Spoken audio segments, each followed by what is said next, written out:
On the morning of the 8th of October 2009, in courtroom 1530 of the New York County Supreme Court at 100 Center Street in Manhattan, an 85-year-old man stood at the defense table in a gray suit, supported on his left side by his attorney Frederick Heifetz, and listened as the foreperson of a 12-member jury.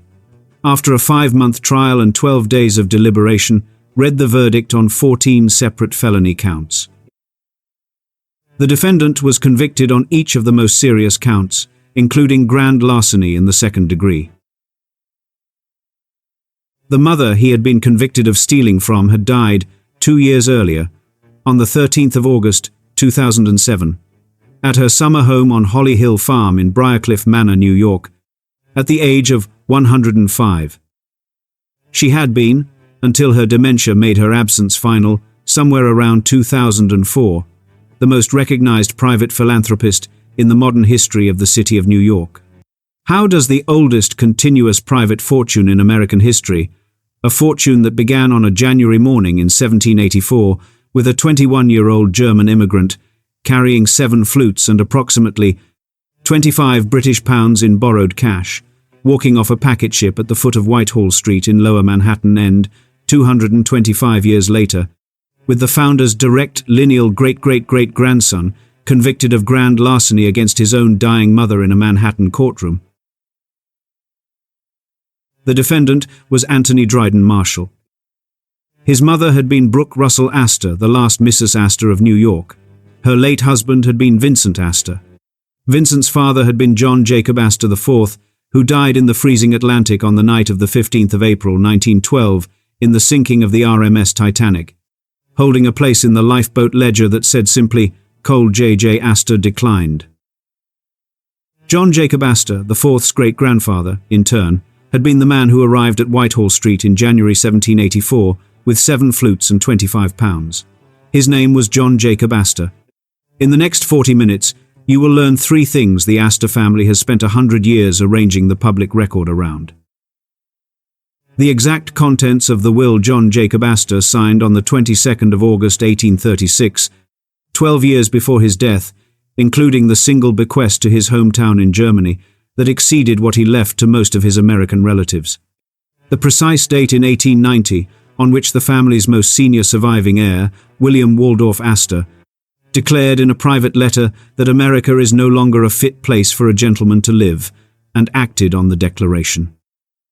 And the exact sequence of legal instruments, 8 in total, signed between the 12th of January 2002 and March 3, 2004, by which a son moved approximately $60 million from his mother's estate, while she sat in her Park Avenue apartment in advanced Alzheimer's, into vehicles he himself controlled. This is not a story about a family that lost its fortune. It is a story about a family that built America's greatest city and then chose, generation by generation, to leave it. Hold one image in your mind.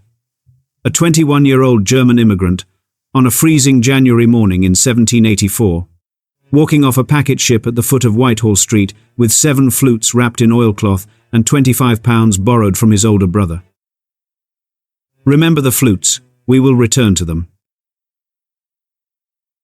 In the autumn of 1779, a 16-year-old farm boy from the village of Waldorf, in the electoral Palatinate of the Holy Roman Empire, a settlement of approximately 640 souls, 3 days' walk south of Frankfurt, packed a small leather satchel, walked out of his father's butcher shop without informing his father, and began a journey on foot to the Rhine.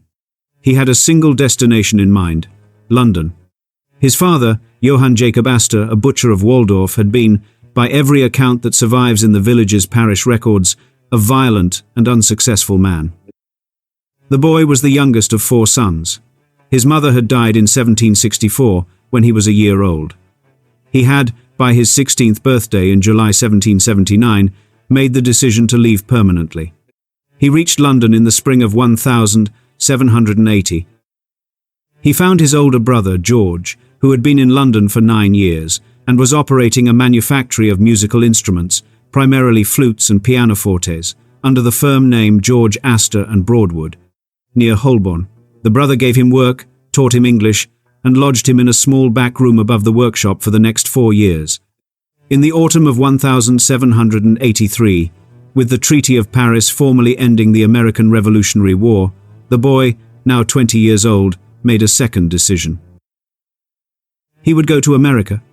His older brother, Henry, a butcher, had emigrated to New York in 1776. The brothers had been in correspondence. Henry's letters, which survive in fragments in the New York Historical Society's Astor papers, described the post-war commercial vacuum in New York City as a country where a man with a head and hands may make himself. George, the London brother, gave him 3 things on departure. A letter of credit for £25, enough to live in New York for approximately 3 months. A letter of introduction to a Bowery merchant named Robert Bown, and a consignment of 7 musical instruments, flutes, by every account that survives to be sold on commission in the American market. He sailed from London in late November 1783 on the packet ship North Carolina. The crossing took 11 weeks. On the morning of January 1784, by his own later account, in an 1844 interview with the historian Joseph A. Scoville, he walked down the gangway at the Whitehall Street slip in Lower Manhattan, carrying the 7 flutes wrapped in oilcloth, the £25 letter of credit, the introduction to Bown, and one additional thing he had acquired during the 11-week crossing. He had acquired a conversation with a fellow passenger, an unnamed German fur trader returning to America, who had explained to him, over the course of the voyage, the entire commercial structure of the North American beaver pelt trade. That conversation, by every credible reconstruction, was worth more than the flutes, the credit, and the introduction combined. Between January 1784 and March 1834, John Jacob Astor built, dismantled, and reinvested the largest single private commercial enterprise in the early history of the United States. The fur trade was the gateway. He sold the 7 flutes at the consignment shop of his brother, Henry's neighbor on Pearl Street, kept a small commission for himself, and used the remainder to purchase his first lot of unprocessed beaver pelts from a Bowery wholesaler in the spring of 1784. He sold the pelts in London in the autumn of the same year through his brother George's contacts. The round-trip margin, by his own ledger reconstructed in Wilson's The Astors negative 1993, was approximately 150%. He repeated the trade 3 times in 1785. He repeated it 5 times in 1786. By 1790, he had moved his operation from a Pearl Street rented room to a 4-story warehouse at 71 Broadway. By 1800, he was operating 16 separate trading routes through the western New York wilderness, employing approximately 40 French-Canadian voyageurs and shipping pelts directly from his Manhattan warehouse to Canton, China, where he had developed a parallel business buying tea, silk, and porcelain on the return leg.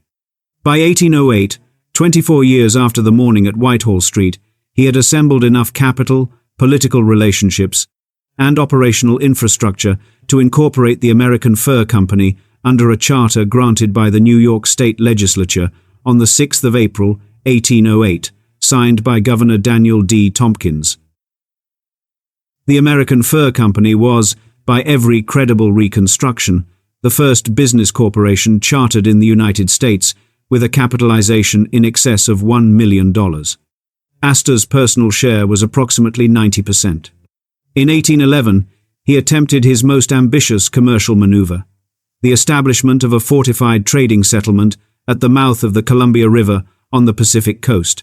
The settlement he named Astoria, the first organized American commercial presence west of the Rocky Mountains. The settlement was lost to the British during the War of 1812. He renegotiated its return in 1818 through diplomatic channels he financed personally. In March 1834, by his own decision and at age 70, he liquidated the entire fur business. He sold the American Fur Company's assets to Pierre Chouteau Jr. of Street Louis for approximately $700,000. He invested every dollar of the proceeds, plus an additional $8 to $10 million he had accumulated separately, into a single asset class: Manhattan real estate. He had calculated, by 1834, that the population of New York City, then approximately 270,000, would, within his children's lifetimes, exceed 1 million. He had also calculated that the most reliable instrument for capturing the appreciation that would follow was not the ownership of buildings, but the ownership of ground leases, long-term land tenancies that obligated the lessee to construct, maintain, and pay taxes on improvements, while the Astor estate retained title to the land beneath. His prediction about the population of New York would, by the census of 1,880, prove an undercount. John Jacob Astor died at 8:30 on the morning of the 29th of March, 1848, in his bedroom at his country residence in the village of Hellgate, now part of the East ATS in Manhattan, at the age of 84. The cause of death, by the certificate signed by his attending physician Dr. John Watson, was general debility and old age. His estate was inventoried between April and August of 1848 by his executors, his eldest surviving son, William Backhouse Astor, and his attorney Daniel Lord. The inventory, filed in the Surrogates Court of New York County on the 12th of September 1848, totaled approximately $20 million. In modern purchasing power terms, approximately $780 million.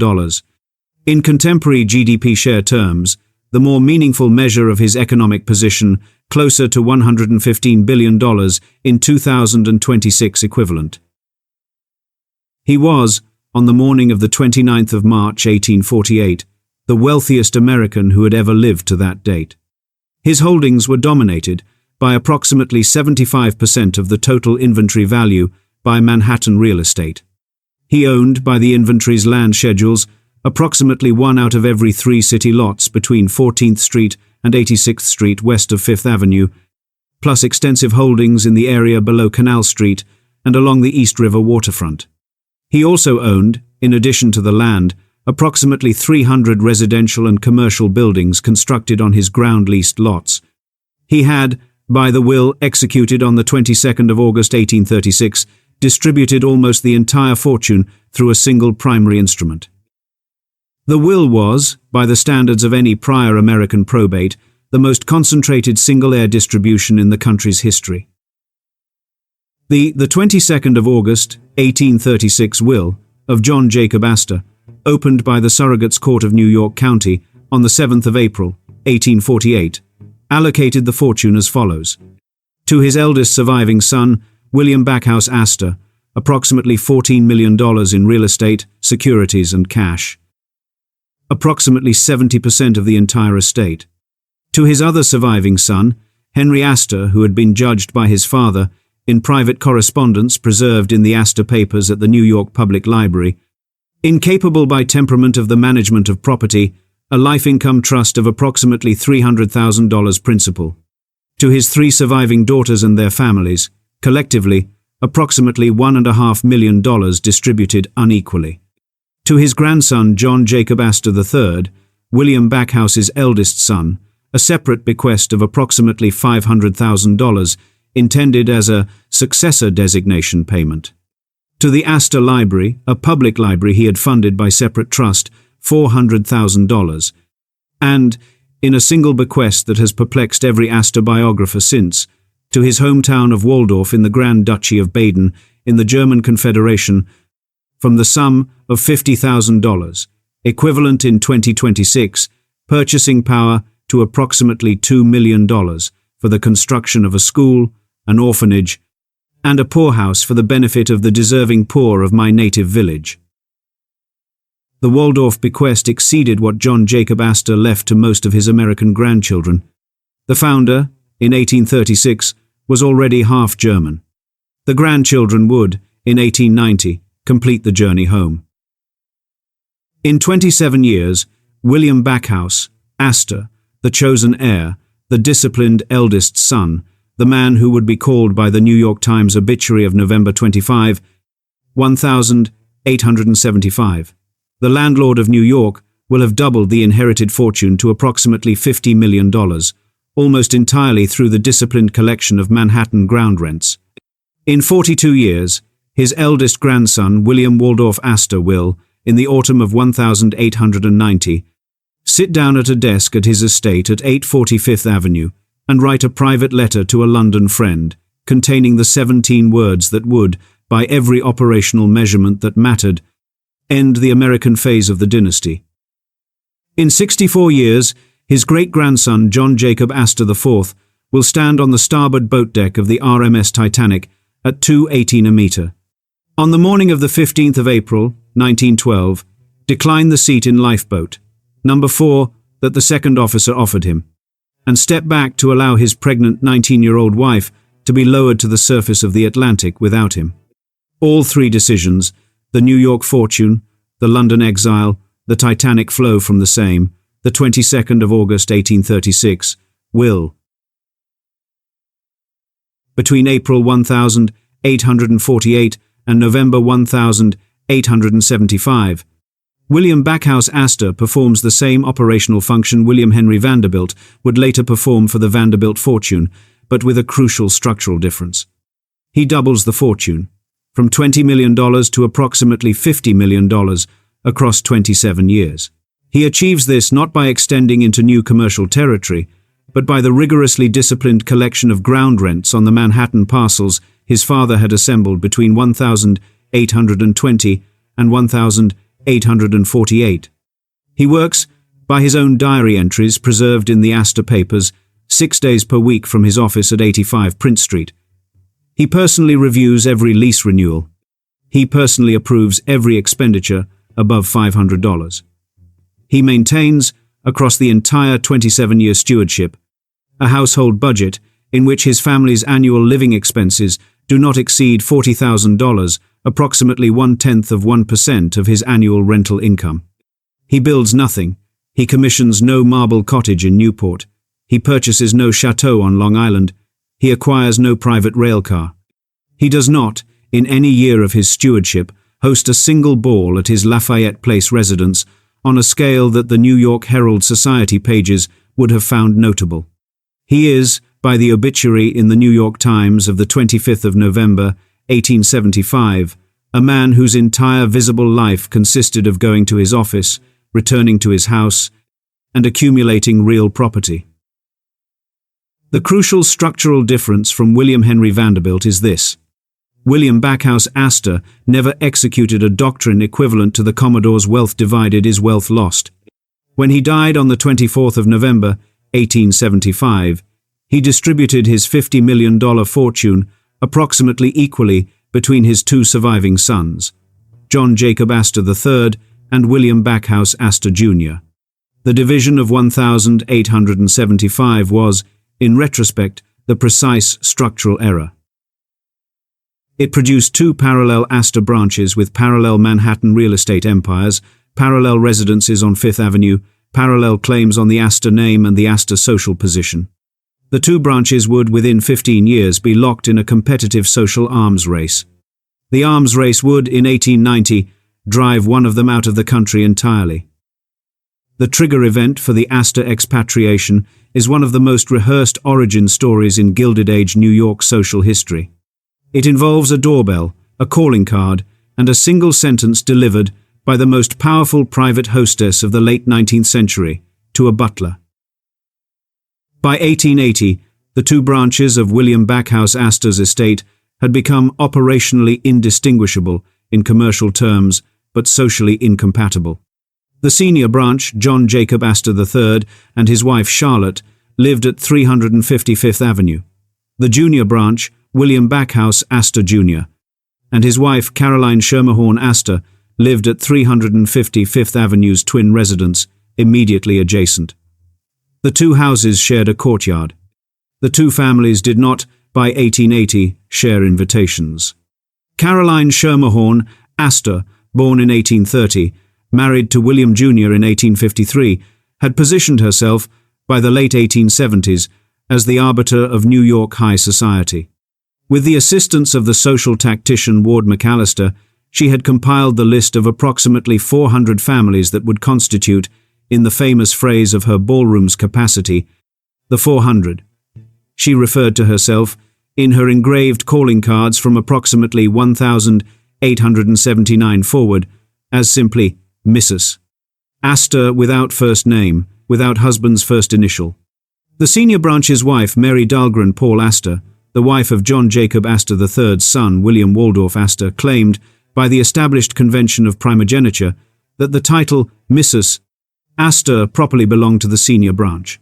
She was, by genealogy, the wife of the eldest surviving Astor of her generation. The convention of the period assigned the unmodified title to the senior branch. Caroline did not yield.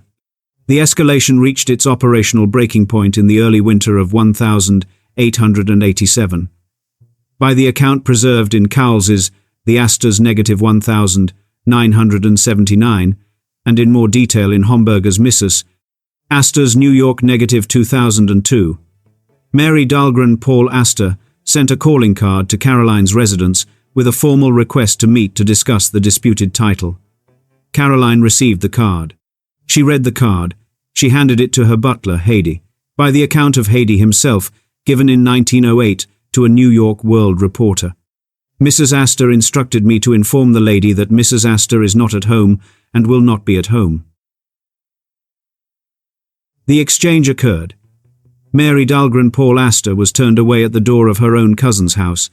Her husband, William Waldorf Astor, by then 39 years old, by every contemporary description, a serious, scholarly, intermittently published novelist who had served as United States Minister to Italy from 1882 to 1885, was a man who had built his adult identity around the conviction that the senior branch of his family was, by every standard that mattered to him, the rightful continuator of his great-grandfather's legacy. The doorstep refusal, in his interpretation, was the operational evidence that the social system of New York would no longer recognize his family's primacy. He did not, in 1887, immediately leave. He spent 3 years observing. In November 1890, by which time his cousin Caroline's annual ball had become, by the New York Times Society coverage, the single most discussed private social event in the United States, William Waldorf Astor sat down at his desk at 840 Fifth Avenue and wrote the 17-word sentence that would define the rest of his life. America is no longer a fit place for a gentleman to live. I shall remove to England. He removed to England in May 1891. He never returned. William Waldorf Astor arrived in Liverpool on the 22nd of May 1891 on the Cunard liner RMS Aurania, accompanied by his wife Mary Dahlgren Paul Astor, their 4 children, a household staff of 12, and approximately 140 crates of personal effects shipped in advance from his Fifth Avenue residence. He was 43 years old. He was, by the most credible internal Astor family accounting, reconstructed in Wilson's The Astors -1993, in personal control of approximately $75 million, the senior branch's portion of the family fortune as it stood after the 1890 settling of his father's estate. He had, by the standards of the American press of the period, made a decision that no American of comparable wealth had ever previously made. The reaction in the American press was immediate and was hostile in a way the family had not anticipated. The New York World of the 4th of June 1891, in an editorial that ran on its second page, described the departure as a desertion. The New York Sun of the 8th of June 1891, in a longer essay by the editor Charles Anderson Dana, characterized William Waldorf as the first American of consequence to confess that the country which made him cannot retain him, the phrase that would attach to him for the next 30 years. The rich man who fled appeared first, by surviving lexical search, in a New York Herald item of the 11th of June 1891. He did not respond. He had, by his own correspondence preserved in the Astor Archive at Reading University in England, acquired by the university in 1971, determined before departure that he would not. He purchased, between 1,893 and 1,896, 3 principal British properties. The first was Cliveden, a 376-acre estate on the Thames in Buckinghamshire, approximately 25 miles west of London, with a 106-room Italianate mansion designed in 1850 by Charles Barry, the architect of the Palace of Westminster. He paid the outgoing owner, the Duke of Westminster, the sum of £820,000 in cash. In modern purchasing power terms, approximately $140 million. The second was Hever Castle in Kent, the medieval moated castle that had been the childhood home of Anne Boleyn before her 1533 marriage to Henry VIII. He purchased it in 1903 for £140,000 and spent over the next 4 years an additional £10 million, approximately $1 billion in modern purchasing power, on its restoration and the construction, on the grounds of an entire mock Tudor village of guest cottages capable of housing 100 visitors simultaneously. The third was 2 Temple Place, a Gothic revival office and residence building constructed for him on the Victoria Embankment in central London between 1892 and 1895, at a cost of approximately £250,000. By 1900, William Waldorf Astor, owned by the conservative accounting in the Astors negative 1,979, approximately 15% of his American real estate inheritance in liquid British property. He owned more privately held English country acreage than any non-titled British subject of his generation. He had, in 9 years, executed the most operationally aggressive transatlantic asset migration in American Gilded Age history. He had also, in 1899, made a decision that the American press would never forgive. On the 24th of November, 1899, William Waldorf Astor, by then the registered owner of 3 British country estates, the principal financial backer of the Pall Mall Gazette, a permanent resident of the United Kingdom for 8 years and 4 months, appeared at the Royal Courts of Justice in London and was sworn in as a naturalized subject of Queen Victoria. He renounced, on the same day, his American citizenship. He was the first American of substantial inherited wealth to do so. The news reached New York on the morning of the 25th of November, 1899. The New York Times ran the story on its front page. The New York World ran the story in a black-bordered box across the top of its first 3 pages, with the headline, "America's Richest Man Gives Up America." The editor, Joseph Pulitzer, by his own account in his memoirs, considered the renunciation the most significant private act by an American of inherited wealth in the entire decade of the 1890s. In London, the reaction was substantially more positive.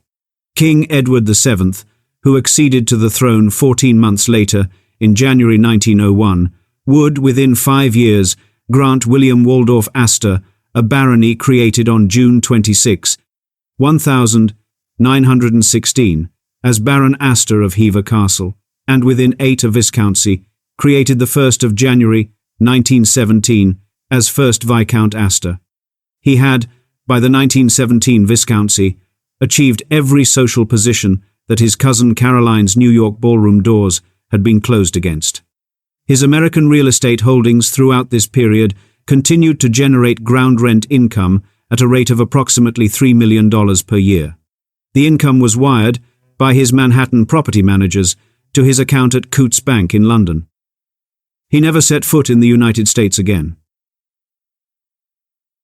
In 13 years, William Waldorf Astor's American cousin John Jacob Astor IV, the only son of Caroline Schermerhorn Astor, the heir of the New York branch, will board the RMS Titanic at Cherbourg on the evening of the 10th of April 1912, traveling in stateroom C-62 with his pregnant 19-year-old second wife. He will be 47 years old. He will be the wealthiest passenger on the ship. In 38 years, the same New York branch will pass to a sole surviving male heir, Vincent Astor, born 1891, the son of John Jacob Astor IV, who will, by his death in 1959, have liquidated approximately 90% of the family's Manhattan real estate holdings in a series of sales that the Astor estate office of the period regarded as defensive. In 96 years, the same line will reach its operational terminus, in October 2009, in a Manhattan courtroom, with the felony conviction of an 85-year-old man for grand larceny against his own dying mother. All 3 sequences begin in the same place. The doorbell at 3, 55th Avenue, the winter of 1887. To understand what happens to the New York Astor branch between 1890 and 1912, You have to understand a single architectural fact about the residence that William Waldorf Astor abandoned when he sailed for Liverpool. The residence was 355th Avenue, the senior branch 4-story brownstone at the southeast corner of 33rd Street, immediately adjacent to the junior branch residence of his cousin Caroline at 355th Avenue's mirror image structure on the next lot. The two houses shared a courtyard. The two families had, by 1890, been in Cold War social conflict for approximately 17 years. When William Waldorf left for England in May 1891, he made an operational decision that has been called, in every subsequent history of New York commercial real estate, the most spiteful single architectural commission in the city's history. He demolished his house.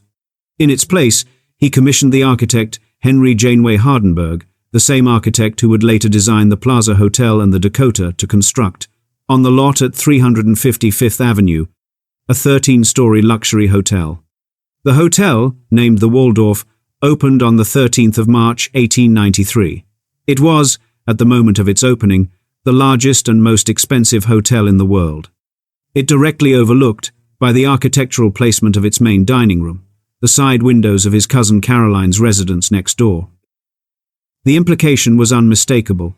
William Waldorf had, in the 3 years between his cousin's social humiliation of his wife and his own departure for England, arranged for the immediate next-door view from Caroline's bedroom and breakfast room to become the kitchens, the service entrance, and the smoking lounge of the largest commercial hotel in North America. Caroline's son, John Jacob Astor IV, by then 28, the principal male heir of the junior branch, a published novelist, A Journey in Other Worlds, 1894, and inventor, with 7 patents in his name, responded with the only architectural counter the situation permitted. He demolished his mother's house. In its place, between 1895 and 1897, he commissioned Hardenberg, the same architect, in a commission that has perplexed every subsequent architectural historian, to design a 17-story hotel that would physically connect to the Waldorf through a 300-foot-long marble corridor known, thereafter, in the hotel's operational vocabulary, as Peacock Alley. The combined hotel, opened on the 1st of November 1897, was named the Waldorf Astoria. It was, at its opening, the largest hotel in the world. It contained 1,300 guest rooms. It employed approximately 1,500 staff. It hosted, in its first decade, the diplomatic functions of 7 separate American presidents, the official entertainment of 9 visiting heads of state, and the most heavily covered private social events of New York's last great hotel decade. It was, by Caroline's own arrangement with the hotel's operator, contractually prohibited from operating the rooms on the side of the building that faced 5th Avenue and 34th Street as smoking facilities for the duration of her own residence at her substitute 5th Avenue mansion at 65th Street. She lived in the substitute mansion, alone, until her death on the 30th of October 1908. The Waldorf Astoria was demolished in 1929 to make way for the construction of the Empire State Building. John Jacob Astor IV, the heir of the New York branch, the builder of the Astoria wing of the Waldorf Astoria, the most public Astor of his generation, boarded the RMS Titanic at Cherbourg, France, on the evening of the 10th of April, 1912, at approximately 7:30 p.m. local time. He was 47 years old. He was traveling in stateroom C62, a private suite on sea deck, consisting of a sitting room, 2 bedrooms, and a private bath, at a fare of approximately £224, equivalent to approximately $35,000 in modern purchasing power terms. He was, by every credible reconstruction including the United States Senate inquiry of May 1912, the wealthiest single passenger on the ship. He was traveling with his second wife, Madeline Talmadge Force Astor, age 19, who was approximately 5 months pregnant. He had divorced his first wife, Ava Lowell Willing Astor, in November 1909, after an 18-year marriage and 1 surviving son, Vincent Astor, then 18. He had married Madeline on the 9th of September 1911 in a ceremony at Beechwood, the Astor summer cottage in Newport. The age gap had been 28 years. The American social establishment had not received the marriage well. The couple had spent the autumn and winter of 1911 to 1912 in Egypt and Paris, partly in voluntary exile from the New York reception, and were returning to New York for the birth of their child. The Titanic struck the iceberg at 11:40 p.m. on the night of the 14th of April 1912, at approximately 41 degrees 46 N, 50 degrees 14 W. The ship's hull was breached along approximately 300 feet of the starboard plating below the waterline. The first lifeboats were launched at approximately 12:45 a.m. on the morning of April 15. By the eyewitness reconstruction of the Senate inquiry, drawing on the testimony of approximately 80 surviving passengers and crew, including the surviving second officer Charles Lightoller and the surviving lifeboat lookout Frederick Fleet, John Jacob Astor IV's actions in the final 90 minutes of the Titanic's surface life were, by every preserved account, calm and operationally precise. He escorted his wife to the boat deck at approximately 1:45 a.m. He helped her into lifeboat number 4, which was being loaded by Lightoller under the standing order, women and children only. He asked Lightoller, by the testimony Lightoller gave to the Senate inquiry on the 24th of April 1912, whether he might join his wife in the boat, citing her pregnancy as the operational reason. Lightoller, by his own testimony, I told him no, that no men were to enter the boat until all women had been loaded. He stepped back. He did not press the request. He raised his hat to his wife. He told her he would meet her in New York. The boat was lowered to the surface of the Atlantic at approximately 2 meters. John Jacob Astor IV was last seen alive, by the testimony of the surviving passenger Archibald Gracie, at approximately 2:15 meters, standing at the starboard rail of the boat deck near the second-class entrance, smoking a cigarette. The Titanic sank at 2:20 a.m. His body was recovered on the 22nd of April 1912 by the cable ship Mackay Bennett, operating out of Halifax, Nova Scotia. It was identified by the body's clothing, a brown flannel suit, a blue serge waistcoat, a brown belt with a gold buckle, and by the contents of the pockets, which included $2,440 in US currency, £225 in British banknotes, a gold pocket watch, a diamond ring, a gold pencil, and a pocket diary. He was the wealthiest victim of the disaster. His body was the 124th recovered from the water.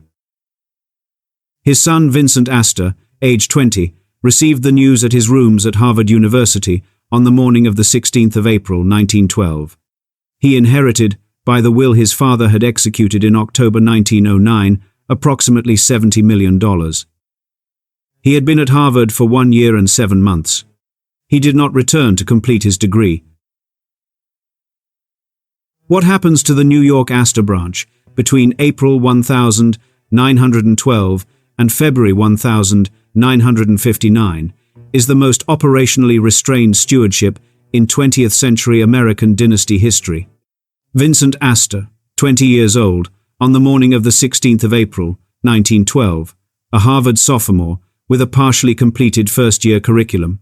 By every contemporary description, an awkward, oversized, depressive young man who had been sent to St. George's School in Newport at age 12, and to Harvard at 19 primarily because no other educational arrangement had been seriously considered for him, inherited approximately $70 million in Manhattan real estate and securities. He was, by the will of October 1909, the sole principal heir. His half-brother John Jacob Astor VI, born to Madeline Force Astor on the 14th of August 1912, 4 months and 1 day after his father's death on the Titanic, would, by the same will, receive a separate trust of approximately $3 million in principal and a life income arrangement.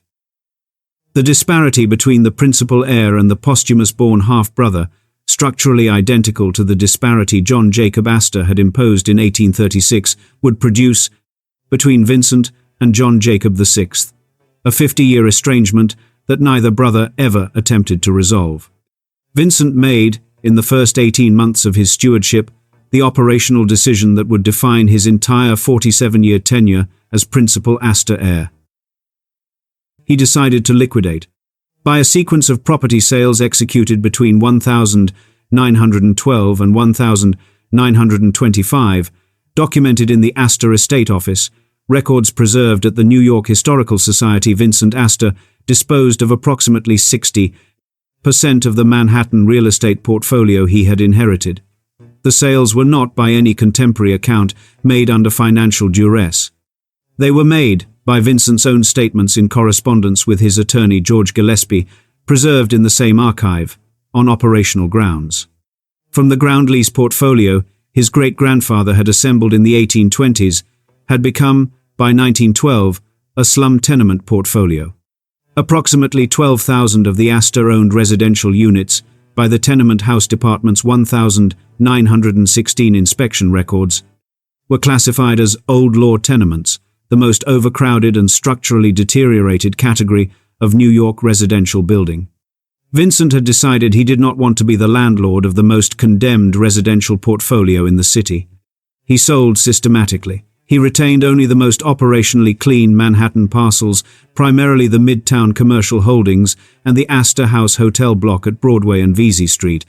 He invested the proceeds in what was, for an Astor of his generation, an unusual asset class: U.S. government bonds and a diversified equity portfolio managed by the Bankers Trust Company.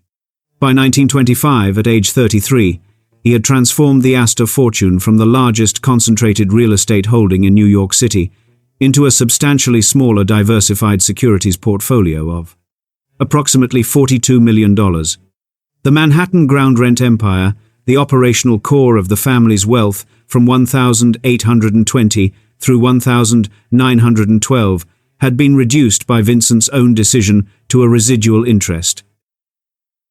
There was no cover-up of Vincent Astor's stewardship. There was, simply, a press apparatus that had by the Second World War lost interest in the Astor name as the operational center of New York commercial life. The Rockefellers had displaced them. The Vanderbilts had dispersed. The Whitneys, the Mellons, and the DuPonts each occupied portions of the social space the Astors had once defined alone. Vincent married 3 times. The first marriage, in 1914, to Helen Dinsmore Huntington, a member of the Hudson Valley Huntington family, ended in divorce in 1940. The second marriage, in 1940, to Mary Benedict Cushing, the sister of the more famous Babe Paley and Betsy Cushing Roosevelt, Whitney, ended in divorce in 1953. The third marriage, on the 8th of October, 1953, was to Roberta Brooke Russell Marshall. Brooke Russell, by the date of the marriage, was 51 years old. She had been twice widowed and once divorced. She had a single son from her first marriage to Dryden Cusa, a brief, unhappy, physically violent marriage that had ended by divorce in 1930 after 11 years. The son was Anthony Dryden Cusa, born the 30th of May, 1924. By the date of his mother's marriage to Vincent Astor in October 1953, Anthony, then 29, was a Marine Corps veteran of the Pacific Theater. He had been wounded at Iwo Jima in February 1945 and decorated with the Bronze Star and the Purple Heart and a State Department. Junior officer. He had, by his stepfather's request following the marriage, legally changed his surname from Cusa to Marshall, the surname of his mother's third husband, the diplomat Charles Marshall, who had died in 1952. He did not adopt the Astor name. Vincent Astor died of a heart attack at his Manhattan townhouse at 130 East 80th Street on the morning of the 3rd of February, 1959. He was 67 years old. He left, by the will, executed on the 17th of July, 1958, approximately $60 million to Brooke. He left, by the same will, an additional $60 million to a charitable foundation, the Vincent Astor Foundation, which Brooke was to direct as president for her lifetime, with full discretion over the foundation's disbursement, after which the foundation would terminate. He left to Anthony Marshall, his wife's son by her first marriage, the man who had legally taken Vincent's stepfather by marriage surname, exactly one bequest. The will's bequest schedule names Anthony Marshall in a single paragraph, and the bequest is $2,500. It is the operational fact that, 50 years later, will explain everything that happens between 2002 and 2007 inches a Park Avenue apartment. The fallout from Vincent's 1958 will was, in the immediate decade after his death, invisible. Brooke Astor, at 57, recently widowed for the third time, holding a personal fortune of approximately $60 million and a charitable foundation of equivalent size, became, between 1959 and approximately 1997, the most operationally successful private philanthropist in the modern history of New York City. She gave approximately $195 million across 38 years to New York-based institutions. The principal beneficiaries: the New York Public Library, which received approximately $25 million across the period and named its central reading room the Astor Hall; the Metropolitan Museum of Art, which received approximately $15 million; the Bronx Zoo; the New York Botanical Garden, Carnegie Hall; the Pierpont Morgan Library; the Animal Medical Center of New York; the Rockefeller University; and approximately 300 separate smaller New York area arts, education, and human services organizations. She personally inspected, by her own account, in her 1962 memoir Patchwork Child, every grant recipient before approving the disbursement. She visited single-room occupancy hotels in Harlem in pearls and a Chanel suit. She walked through the Brooklyn Botanic Gardens nursery facilities at the age of 94. She closed the Vincent Astor Foundation by Vincent's instruction in the 1958 will on her 90th birthday in 1997. She lived for 10 more years. The 10 years would be the catastrophe. Between 1997 and 2002, Brooke Astor's operational decline was, by every account preserved in the eventual 2009 trial record, gradual and managed. She had, beginning in approximately the autumn of 1996, been receiving informal consultations with a series of Manhattan neurologists. The first formal diagnosis of Alzheimer's disease entered the medical record on the 29th of April, 2000, at the office of Dr. Howard Phillott on East 73rd Street. She was 98 years old. The diagnosis was communicated to her son, Anthony Marshall, who had by 1997 begun handling her day-to-day affairs in his role as her attorney-in-fact, under a power of attorney executed on the 22nd of December, 1992. Brooke continued, between 2000 and 2002, to attend public events. She attended, on the 10th of May 2001, the Centennial Gala for the New York Public Library at her Park Avenue apartment, hosting approximately 200 guests. She attended, on the 15th of October 2001, the formal celebration of the Astor Hall renovation. She delivered, on the 4th of December 2001, brief remarks at the Animal Medical Center's annual benefit. By the testimony of the social secretary who organized these appearances, Naomi Packard Coote, who would later be a principal trial witness for the prosecution, Brooke required, by autumn 2001, approximately 8 hours of preparation and rehearsal to deliver 3 minutes of remarks she would have improvised in her 70s. She did not, in any of these appearances, recognize her own son, Anthony. The first legal instrument Anthony Marshall caused to be executed in his mother's name during her diminished capacity was signed on the 12th of January 2002. It was a codicil to the will Brooke had executed in 1997. The codicil, by its operative paragraphs, redirected approximately $30 million of the Brooke Astor estate from a previously designated charitable distribution to Anthony personally. The codicil was signed at the Astor Park Avenue apartment at 778 Park Avenue. Brooke was 99 years old. She had, by her doctor's medical record of 2 weeks earlier, scored 11 out of 30 on the mini-mental state examination, a score that, by the diagnostic standard of the period, indicated severe cognitive impairment. The codicil was witnessed by 2 attorneys, Henry Christensen III of Sullivan and Cromwell, a long-standing Astor family lawyer who would later testify for the prosecution that he had never in his career witnessed a comparable instrument signed by a comparably impaired client, and Francis X. Morrissey Jr., a Manhattan lawyer who had been recommended to Anthony Marshall by a personal acquaintance and who would, in 2009, be convicted alongside Anthony of multiple counts of forgery in the second degree relating to the same instruments. The first codicil of the 12th of January 2002 was followed by 7 additional instruments executed between February 2002 and the 3rd of March 2004.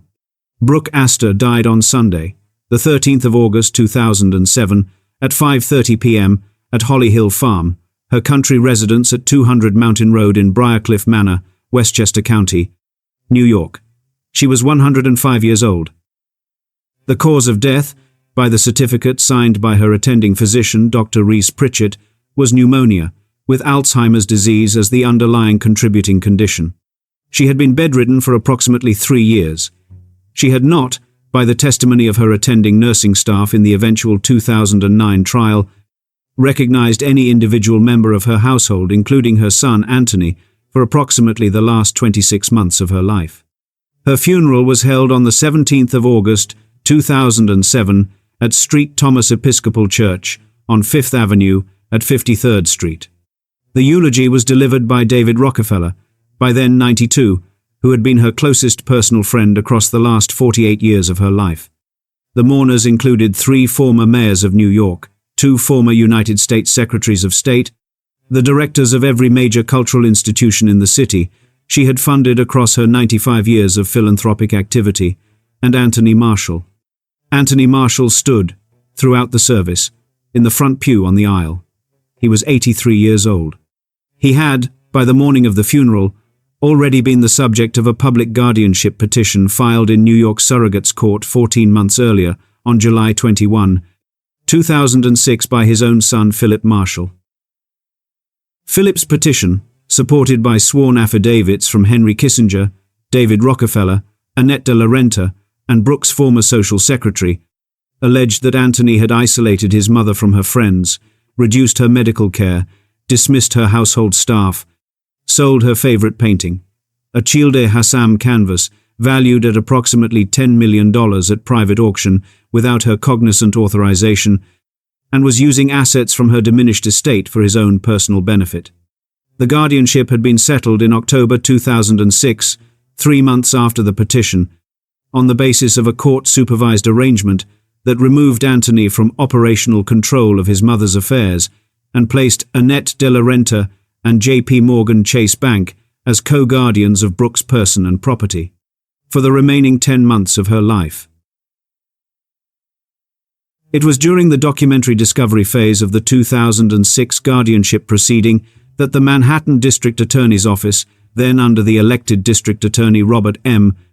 Morgenthau, himself, by 2006 the same age as Brooke had been at her 90th birthday, opened a parallel criminal investigation. The investigation lasted 13 months. The grand jury was impaneled in the autumn of 2007. The indictment was returned on the 27th of November 2007, 3 months after Brooke's death. It charged Anthony Dryden Marshall, age 83, on 16 counts. It charged the attorney Francis X. Morrissey, Jr., who had drafted and witnessed the contested instruments, on 6 counts.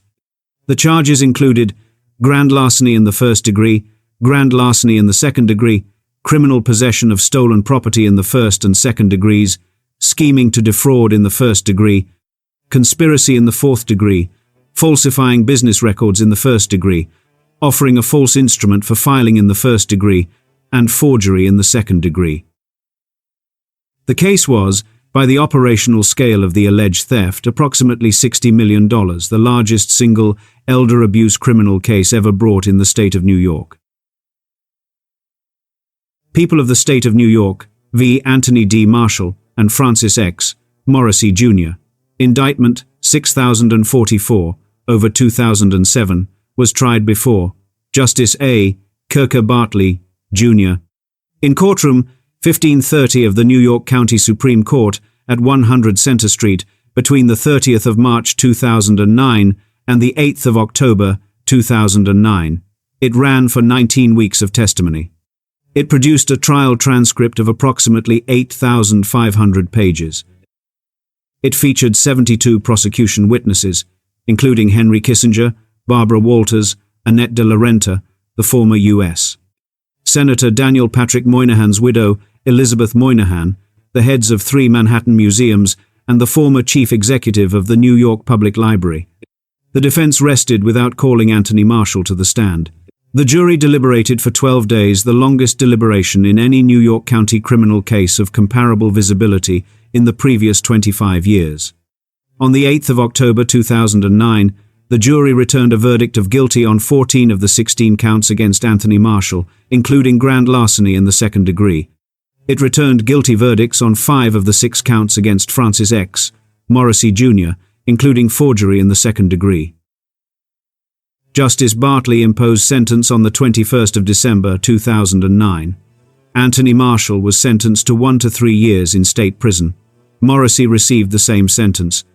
Anthony Marshall, by the date of sentencing, was 85 years old. He had, by his own counsel's submission, congestive heart failure, Parkinson's disease, advanced dementia of the same Alzheimer's type that had afflicted his mother, and was using a wheelchair. The State of New York Department of Corrections placed him initially at the Fishkill Correctional Facility in Beacon, New York, in the Medical Needs Unit.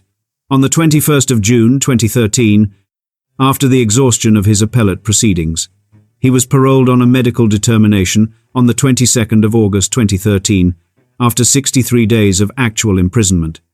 He died on the 30th of November 2014 at his Manhattan apartment at 1049 3rd Avenue. He was 90 years old.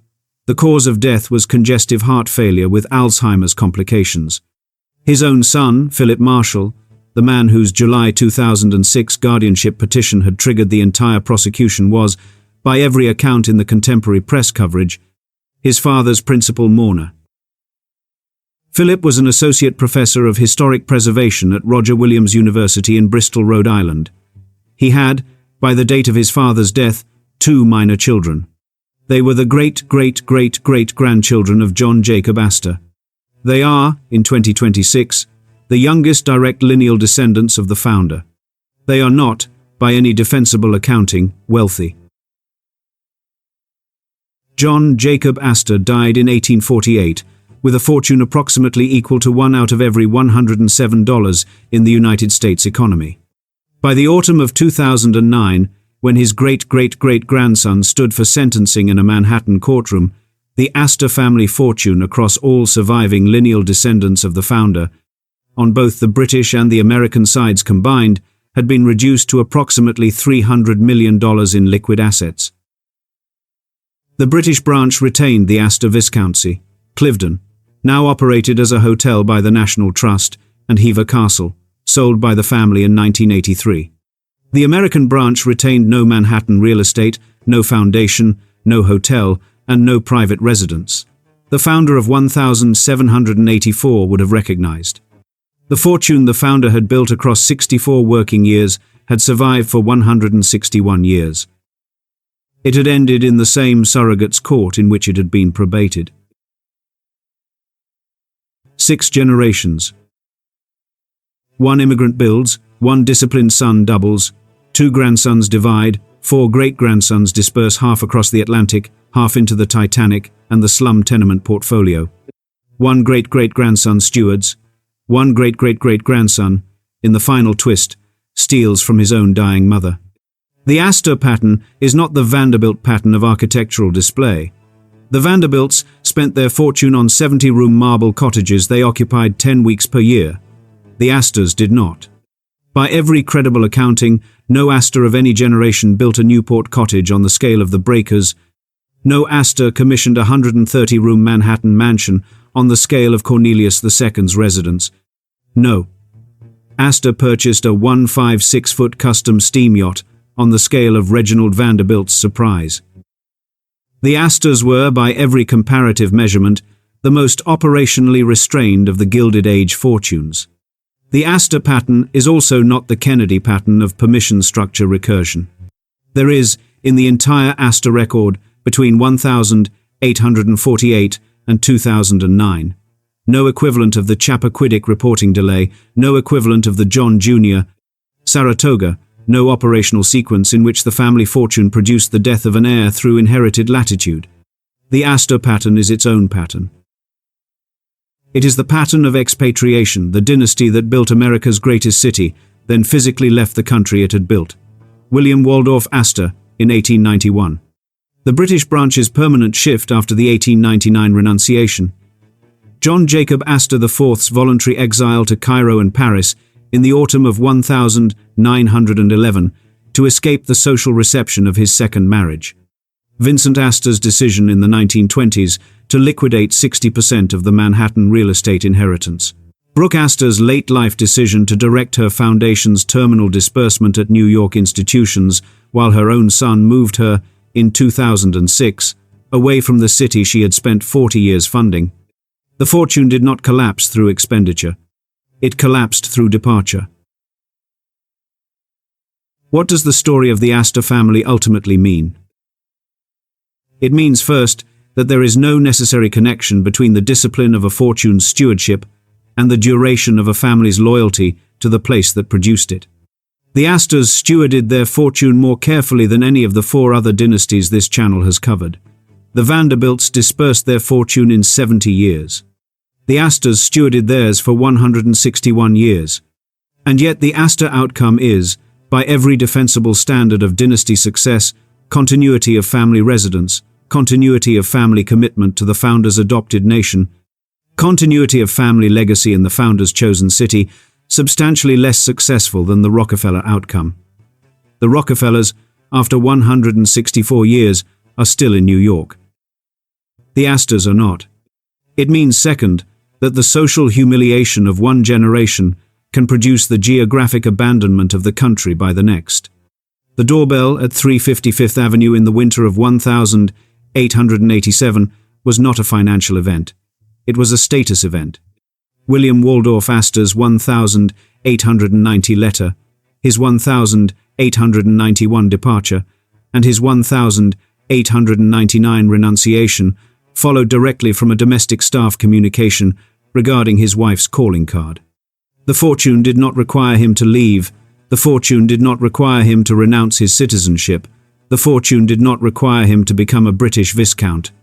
He chose, in each case, to convert the senior branch's accumulated wealth into operational distance from the country and the family that had produced it. That was a personal decision. It became, by 1912, a structural condition of the entire dynasty.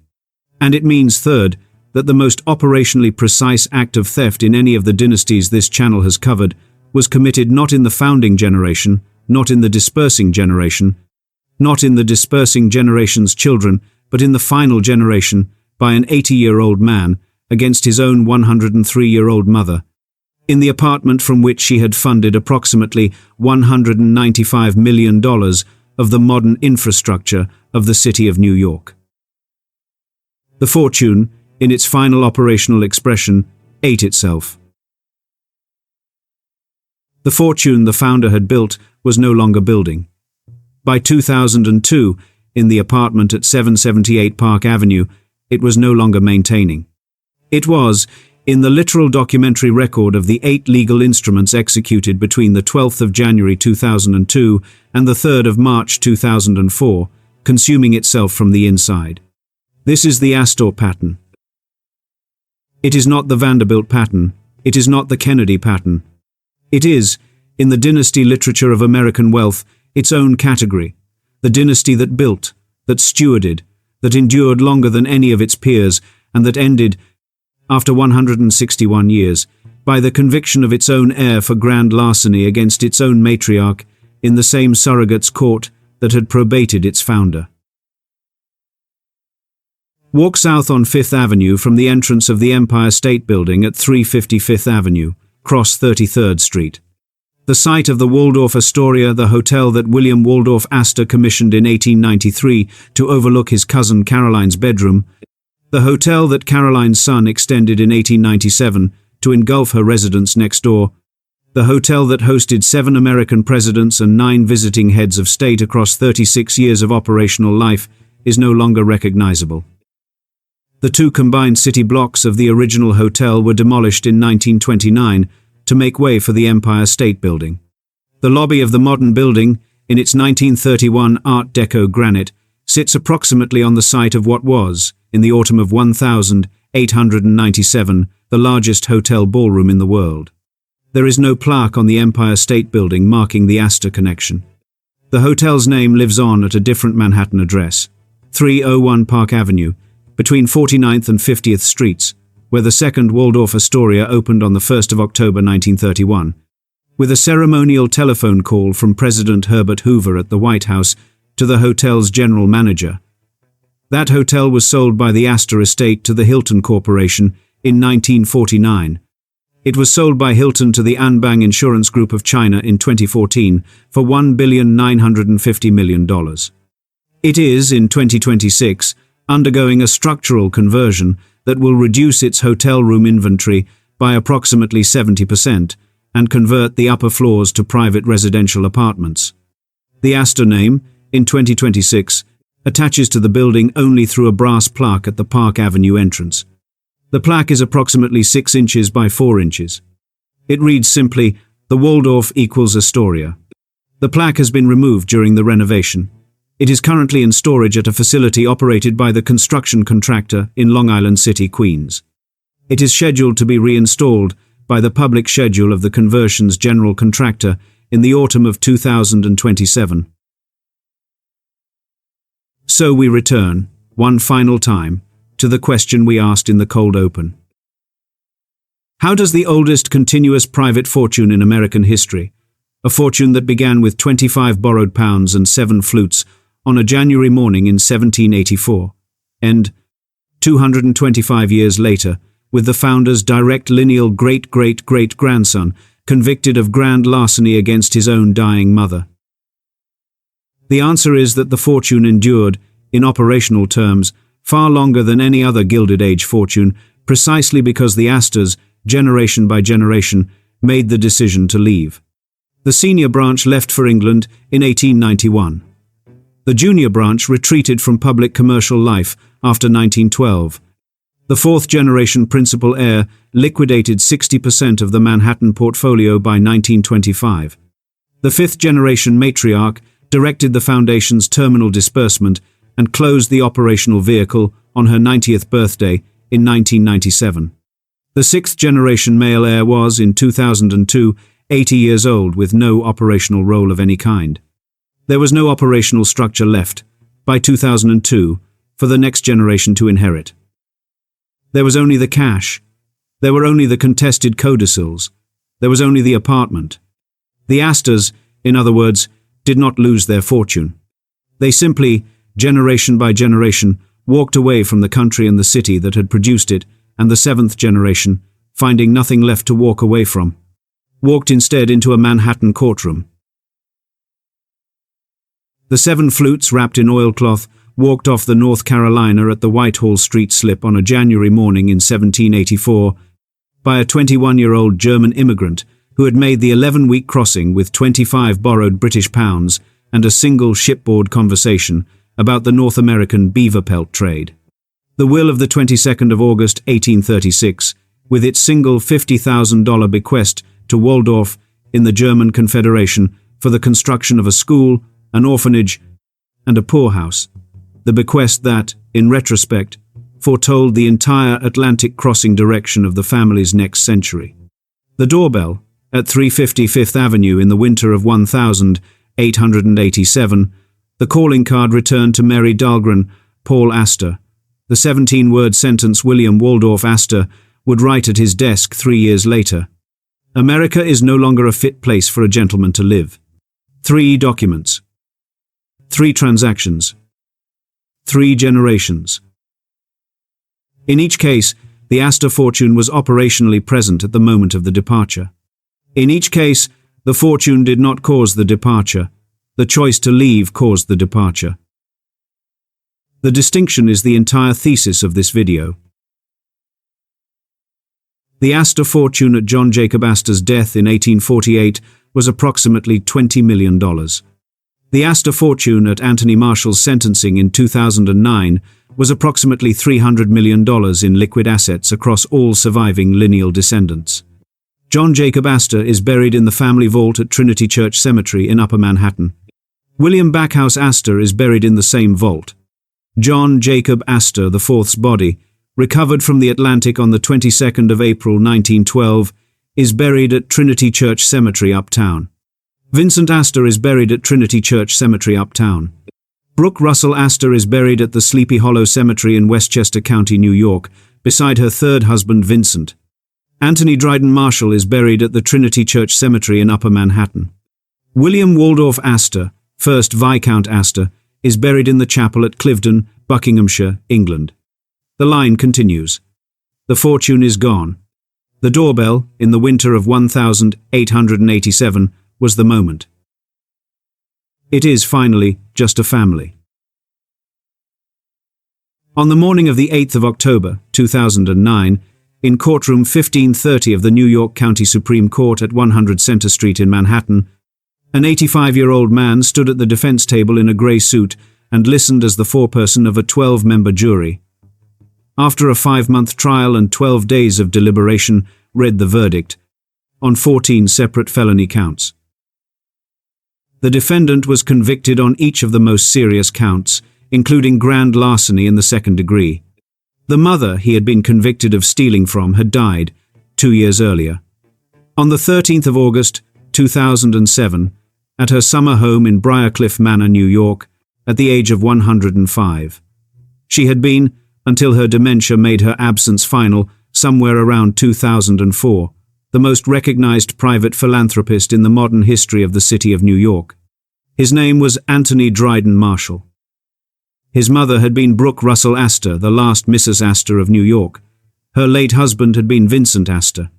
Vincent's father had been John Jacob Astor IV, who died in the freezing Atlantic on the night of the 15th of April 1912 in the sinking of the RMS Titanic.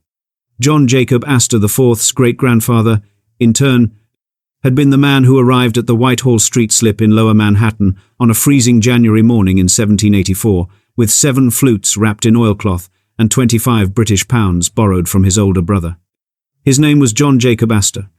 This is the full story of the Astor dynasty from the morning of January 1784, when a 21-year-old German immigrant from the village of Waldorf in the Electoral Palatinate walked off the packet ship North Carolina with 7 flutes and 25 pounds, to the morning of the 8th of October 2009, when his great-great-great-grandson stood for sentencing in the same surrogate's court that had probated his estate 161 years earlier.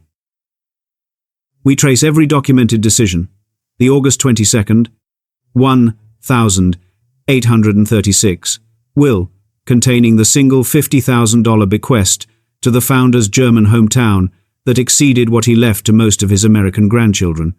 The doorbell at 350 Fifth Avenue in the winter of 1887, and the calling card that was returned at the door. The 17-word sentence William Waldorf Astor wrote at his desk in 1890 that ended the American phase of the senior branch. The 11-week and 3-day journey of the Astor family, corpse recovery on the cable ship Mackay Bennett in April 1912. And the 8 legal instruments executed in a Park Avenue apartment between the 12th of January 2002 and the 3rd of March 2004, by which a son moved approximately $60 million from his mother's estate while she sat in advanced Alzheimer's. The thesis is not that the Astors lost their fortune through misfortune. The thesis is that the Astors did not lose their fortune at all in the conventional sense. They stewarded it, more carefully than any of their Gilded Age peers, for 161 years. And then, generation by generation, they chose to leave the country and the city that had produced it until the 7th generation, finding nothing left to walk away from, walked instead into a Manhattan courtroom. Wealth divided is wealth lost. The Vanderbilt thesis. The Astor counter-thesis, wealth abandoned is wealth that ends in court. Every name, date, dollar figure, and quoted line in this documentary is sourced. Full bibliography in the comments.